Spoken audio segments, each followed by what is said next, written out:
fantastic. Okay, so I'd now like to welcome Colin Sherrington from the University of Western Sydney. He's going to do a presentation that's titled "It's Not All Skydiving with iPads." Thanks for inviting us to come and have a talk. The title really reflects a conversation that Keith, I, and one of our colleagues, Tim Hall, has had since we got our iPads about what it meant for blended learning. So, Keith? I suppose you read in the paper that UWS bought a lot of iPads. Wow. That's about 30,000. This one here is mine. It's the bright, shiny one. So we were given, all the first years were given iPads, and the staff were given iPads. And for me, it was a bright, shiny new toy. I had to go away and learn to play with it. You have to remember, when I started teaching, we had chalk. People in the room that don't know what chalk is, you can Google it. It's quite good. You can throw it at students. You can't throw iPads at students. But it,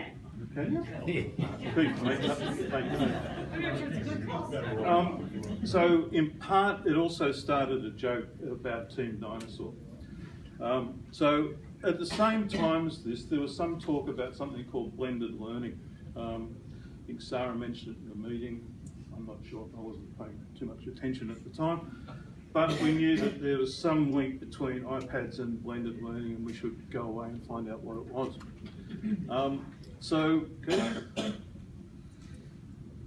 When we did find out, we decided we'd better have a go at this thing, because if we don't, the resources will dry up and the help that we desperately need for doing it will have gone. So we thought we'd take our iPads and go down to the deep end of the blended learning pool and jump in. In hindsight, we didn't actually go all the way down to the deep end, but that was our intention. The other thing was to have some fun doing all this. Okay. So we had a unit, it was a first year unit in one program and a second year unit in another. It had 220 odd students over 2 campuses. So my colleague and I sat down with a cup of coffee and said, well, we've got this bright, shiny new iPad, we're going to have a go at this blended learning thing. What can we do? So we went up to our blended learning team and said, what can we do? And they said, well, what would you like to do? That was a mistake. So we went away and came back with a mind map of all the things that we thought we'd like to do. We took it to the blended learning team, we showed it to them, and I'd tell you what they said, but you're too young. But it was essentially go away and rethink some of this. So we took the unit and we had an assignment that had been an individual assignment, a group assignment, and a formal exam. So in the first one, we actually changed it. We sent the students out to look at industry using their iPads and to document some stuff using their iPads. So we thought, well, there's one box tick. The second one was we'd had a report format, and they had to do design an experience, a service-based experience. So we thought, well, rather than get them to just design it on paper, why don't we get them to go off and do it and document it using iMovies, and to write a blog post about it. So we did that. So second assignment ticked, which then left the exam. And we thought, well, what can we do with the iPad and the exam? And we thought, well, we've got to do something. We've done everything else. We did an introductory video, and we put it in everything else. We changed from PowerPoint overheads to Keynote. We were going to stand in front of the class. So we had this exam. So what did we do? Well, we went to Sarah and said, what we'd like to do, Sarah, is use the iPads in the exam. And surprisingly, she said, oh, okay. Go and talk to the exams branch. I think, which meant realistically, that'll kibosh the idea. What I don't think Sarah realised at the time was they just employed somebody new in the exams branch who hadn't been, what's the word, tainted? And they said, well, the head of the exams branch said, well, we've got this idiot that wants to do something with iPads, can you go and talk to him? And Andrew went, okay.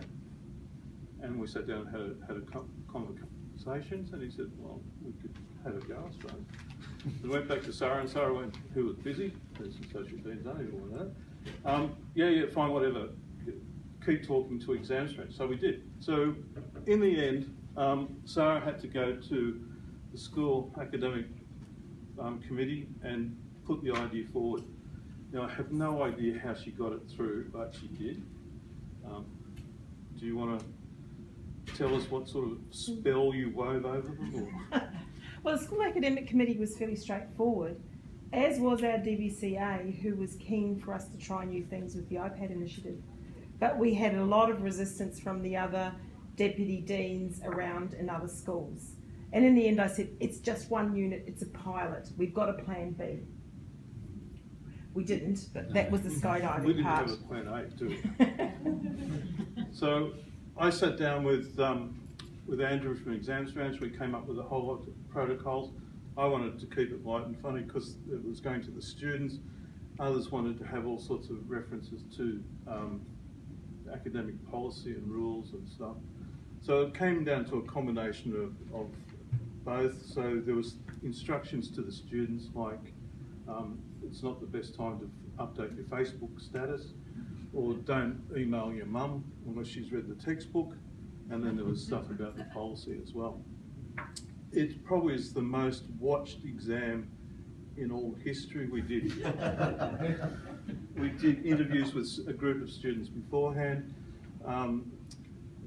There was academic staff there, there was blended learning staff there, both from the school and from the central thing. There's been more photos of this exam than anything else in the world. And interestingly, we did exit interviews from the exam as well. And then there was an online survey that we did, and the blended learning team had, you could rate the exam experience from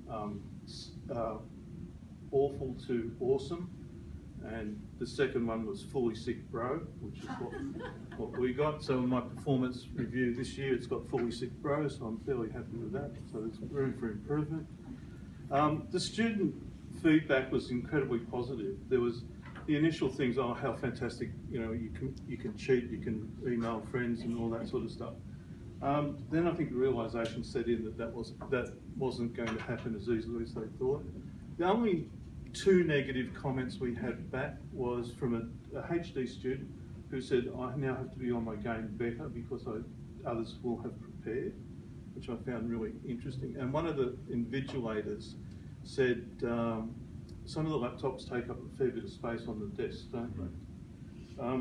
In terms of the help that we had, the IT people were fantastic. We had it over 5 rooms, but 2 of the major rooms and campuses, they boosted Wi-Fi for it. The students were told that they wouldn't necessarily have guaranteed Wi-Fi. There was not grounds for appeal. The invigilators, they picked the most senior invigilators that we had, the most experienced. I thought that might be a stumbling block given some of them are even older than I am, but they were actually fantastic. They just thought it was the best, most relaxed exam that they'd ever experienced. The students were not stressed, and that was really quite amazing. The blended learning team, they wandered around, they took notes about what the students used, and the students used everything from nothing at all to a hard copy and old-fashioned notes. Quite a number of them, surprisingly, were not confident that they would get access to electronic stuff during the exam. Then it came time to mark the exam, and this whole question of the integrity of the exam sort of was thrown into the spotlight. When we designed the exam, we used a past exam paper and modified it slightly, so we had a benchmark to mark against. We knew what sort of exam answers we could expect.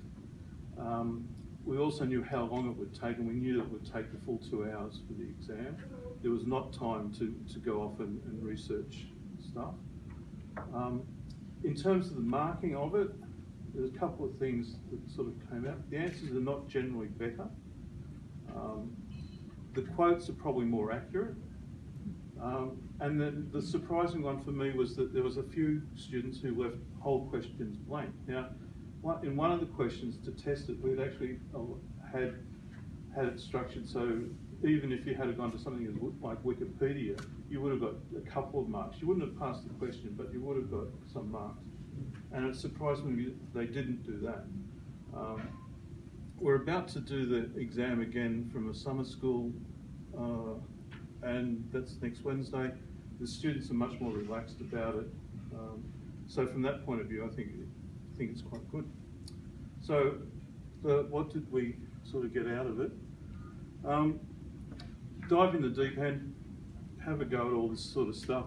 The exam, the students enjoyed it as much as they're ever going to enjoy the exam.